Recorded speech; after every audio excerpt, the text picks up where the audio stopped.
Hey everybody, it's been a while since I did a video for you guys, and I'm really sorry for kind of going MIA for a little bit.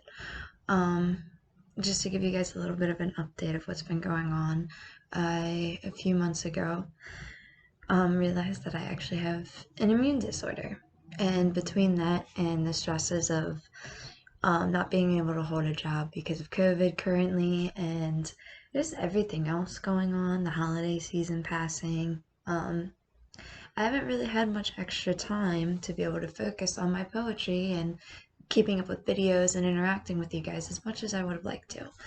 Um, I am no farther in figuring out anything with my immune disorder, so we're still working on answers with that. But I have been um, modifying my medications and everything to try to kind of help with the tiredness that I feel all the time. And been basically focusing on keeping up with life responsibilities, trying to find a solid job, and also trying to get back to keeping up with my poetry.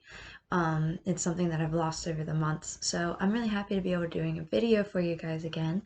And I don't know why my room keeps fading in and out of light, but I feel like maybe that's appropriate for the essence of what's going on in my life right now. A bunch of back and forth. Um, but what I'm doing with this video is I'm actually here to celebrate that this is the week of marking a year of the Electra Complex's publication.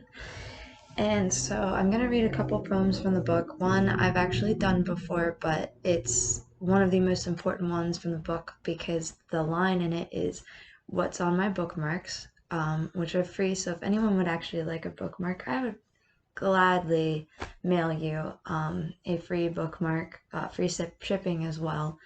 And of course I'll sign the back. And maybe one day that will mean something.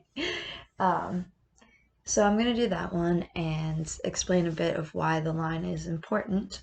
And then I'm going to do one that I actually haven't read from the book at all yet.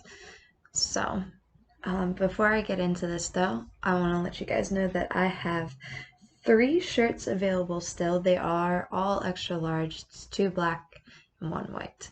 I also have 13 black cover books left, which is $10. And if you order that through me, I will pay for the shipping for those as well.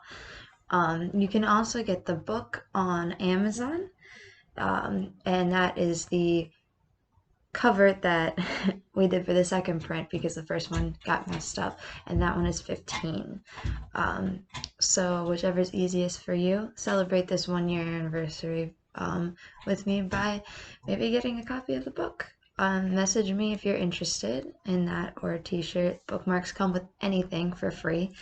And with that being said, this first poem is called On Dan for Apartments 666 and 668. Bleached out countertops, stains of hair dye never quite washed away, awkward strands of hair lining shower walls. Exit here slowly and take a final look. You will leave things here, solid things, actual pieces of you left behind with the memories. Bleached out brain top, stains of rusted safes never cleaned, finally moved, awkward strands of hair lining shower cheeks. Exit here slowly. So the line of importance, which I'm sure you've probably caught, is the line exit here slowly.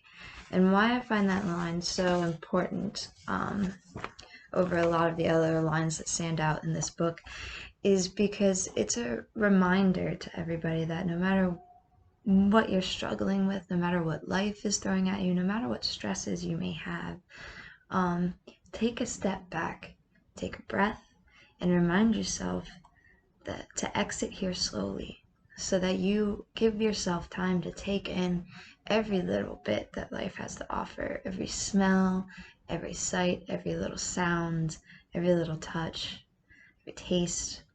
And it's not always going to be good. All right, we all have tasted foods that are bitter and make us gag. We all have heard the sound of screams and gunshots. And we all have smelled rancid garbage or, stuff like that. And We've all seen a lot, especially with what the world is going through right now, and sometimes it feels like there's no hope and there's no end. But just remind yourself to exit here slowly instead of ending it abruptly. And with that being said, this is the second poem that I'm going to read for you guys that I have not actually read or performed at all yet.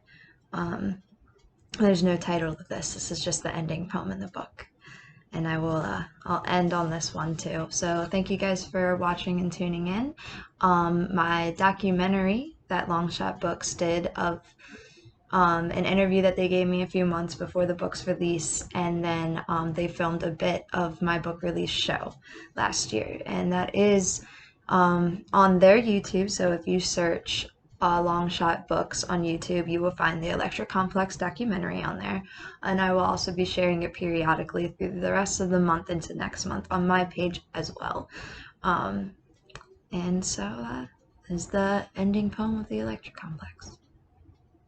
What being kind to myself would look like is the same way a car crash into a street lamp during a hailstorm in slow motion would appear in a black and white film. The concerto would abruptly stop as glass showered to gravel down with the storm, mixing together inside a puddle, reflecting the softness of an unconscious tomb. For a split second, you would see a mist rise above the scene that some of the smarter ones would swear could be taken as a spirit, laughing at the gleeful disconnect finally embraced. See-through eyes glistening as balls of ice power through seamless sockets, because life is now in this moment true bliss, true sweet nothingness, weightless. It is kind, this detachment, the kindest feeling Mother Nature ever grant a soul. And one day I will create this while still alive. One day I will find peace.